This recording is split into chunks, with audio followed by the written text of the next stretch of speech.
President Jacob Zuma admitting that it was his idea for the Gupta family to start a newspaper and television channel. He says this was because the South African media was what he calls too negative and an alternative voice was needed.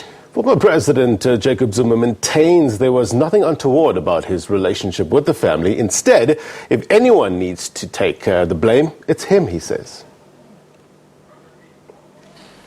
There had been a problem that worried us, all of us, that in this country, the media is very biased. At all material times, it's just critical. It criticizes the country, etc. There is no alternative voice. And if people could complain and say I abused them, that one I could plead guilty. Because I then one day, having known that we have been trying to have business who are progressive, to establish a media sort of alternative voice of what is happening. I think even people who are ANC members had tried even to partner with other people. It had never worked. At that time, I was the president of the ANC. I then said to them, men, and making a suggestion, can you try a business, a media business? Because we are comrades, we need an alternative voice. There are many attempts that have been made before by progressive people, but they've never worked. Is it possible that you could establish a newspaper? They'd never thought of the idea. And we discussed this. They finally said, I think it's a good idea because it is business as well. I said, fine. So they said, no, we'll do something about it. They came back to say now they've decided they want to establish a newspaper. As soon as they agreed, because this was me as an individual talking about what we had seen as a problem, that the media in this country is very negative. In fact, a number of things that are done, which they're supposed to be reported about, at times they don't see the light of day, only negativity. Once they agreed, I then thought it would be important for me to make one person aware of this, one leader who was the Secretary General of the ANC, Gwede. I said, Gwede, I've talked to these comrades for them to do their business. And they seem to be warm to the idea. And then, after that, I also informed the Deputy Secretary General about this, to say this is an initiative of these comrades, but it's an important one. We as politicians pay a lot of attention to media, also running countries, because we would want, for an example, a fair reporting. At times, the reporting in our country is not fair. So, they were happy as well. So I said, man, so that you know I'm not just talking. One day I would be happy if you could see them and hear how they're thinking of it. They've been thinking about it. So the two comrades and myself listened to them at one time when they wanted to say how they want to go about this thing. So agreed. When they were about when they were moving forward, they then said, can you help? Asking me, give us a name.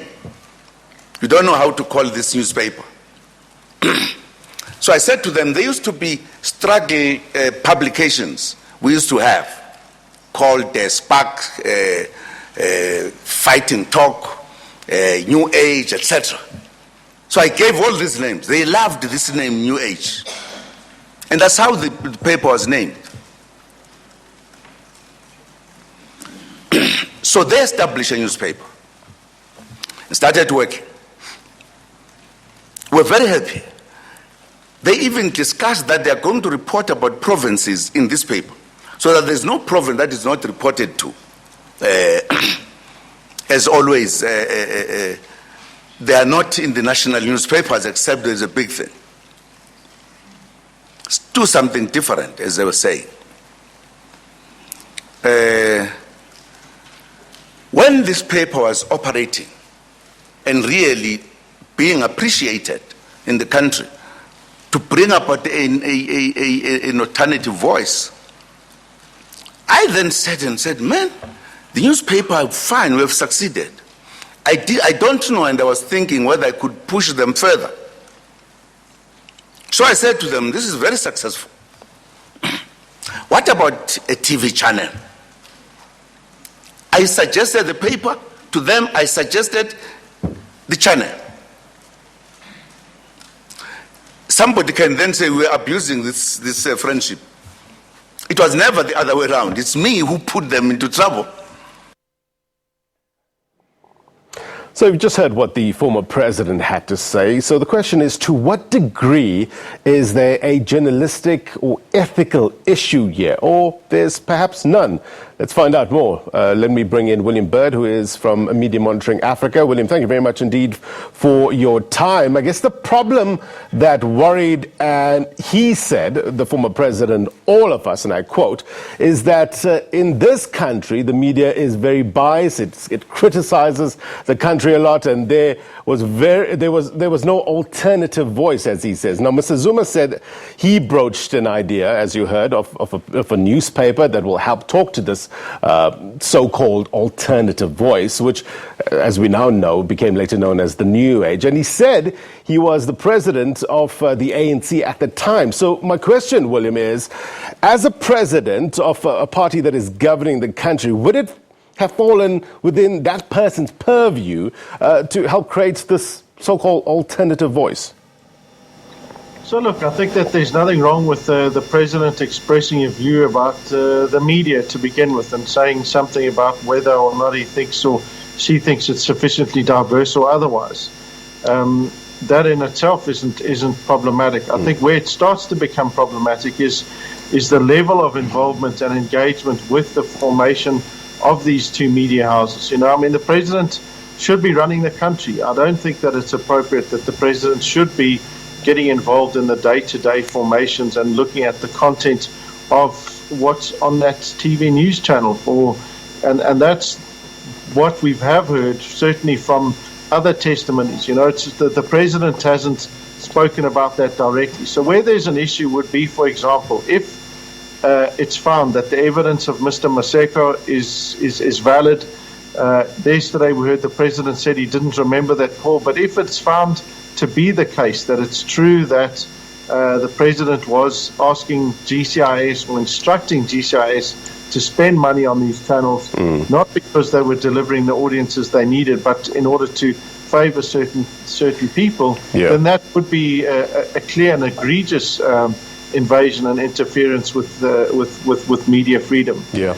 Remember, all the time there was the SABC itself was firmly in control, or was being controlled by Mr. Motsoneng, who very much was in favor of and had the support of the president. So there was a very clear line of direct political interference in the public broadcaster. Look, let's look at worldwide, and we see what's happening in America, where some of the negative views, some of the conservative channels, think that the mainstream media is out to get President Donald Trump. You hear the term fake news a lot in that part of the world. We know that politicians worldwide pay a lot of attention to the media, as admitted by Mr. Zuma yesterday.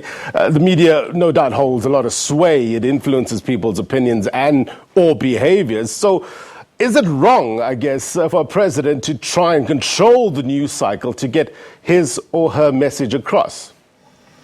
Well, this is why they have GCIS, to be able to communicate government's views and positions on a range of things. But it's a fundamentally different thing to saying we're going to, disseminate news and information, and we need to communicate all the great work that government's doing and all of these policies and programs and all of these things. It's a very different thing to that, to saying that you set out deliberately to undermine other media, and that you suggest that what they're putting out isn't in fact accurate or true.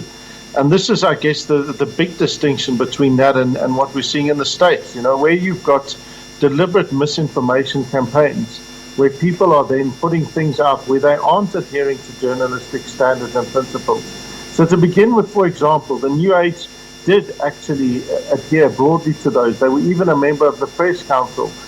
So it meant that they agreed to adhere to making sure that the reports they did were fair, that they were balanced, that they were sourced, that they weren't just made up. But we know that certainly towards the end of its life, it was clearly favouring certain people, and that the bias in the reporting was deeply problematic, and that they, in fact, because they were not members of the Press Council, ordinary citizens had no ordinary form of recourse to do something about that. And that obviously is a problem. Now, whether the president at that stage still had a significant hand in that remains to be seen. And if that is found to be the case, then clearly, that constitutes a significant breach of his duties. Let's take that further, William, and talk about the legalities and ethical issues, I guess, that pops up here. The then president also suggested a TV news channel, and he says there was no law broken there. There was no wrong things done. I'm quoting from what he said.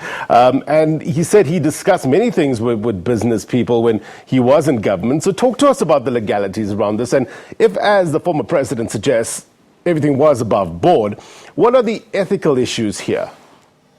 So again, it comes down to the devil is in the details, and to what extent the president was involved. As I said, there's nothing inherently wrong with anyone, any senior political figure or leader of the country going and saying, yes, well done, we support the creation of a new TV channel. There's nothing wrong with that, or even saying that we had, that we support this thing's development. But where it becomes problematic is if you have a hand as the president in directing public funds to be allocated to that, if you're improperly influencing how those funds are allocated, and if you're engaging in issues that are around editorial practice and editorial control. Because one of the key issues we always have in media, and it's the same with the SABC, you have a board which is there to make sure that there's structural issues in governance, but it's not the job of the board, or in the case of ANN7, for the owners or those who had a hand in its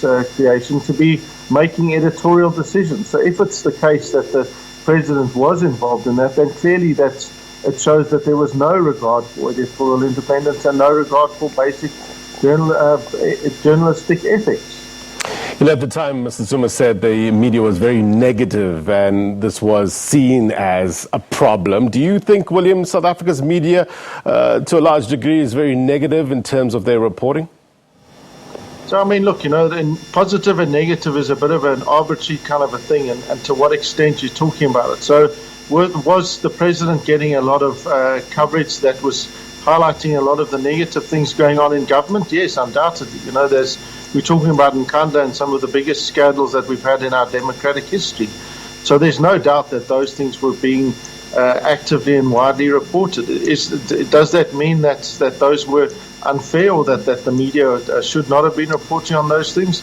No, I don't think so. But governments should have a level of tension between the political leaders and government itself and the media. It's a necessary part, precisely because the role of the media in any democratic society is to hold the powerful accountable.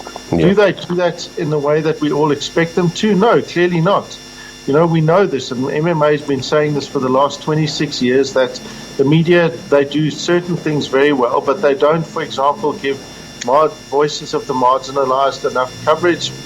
We only access women, just over 2 out of 10 sources are women sources in the news. So no, there are a lot of things that our media don't do well, but to suggest that, you know, they're just negative, and that somehow then means you need an alternative thing. I don't think that it shows a full grasp of how the media and how the news works and what that tension needs to be. All right, so William, thank you very much indeed for your perspective. We'll have to leave it there. William Bird is from Media Monitoring Africa. We're going to take a quick break.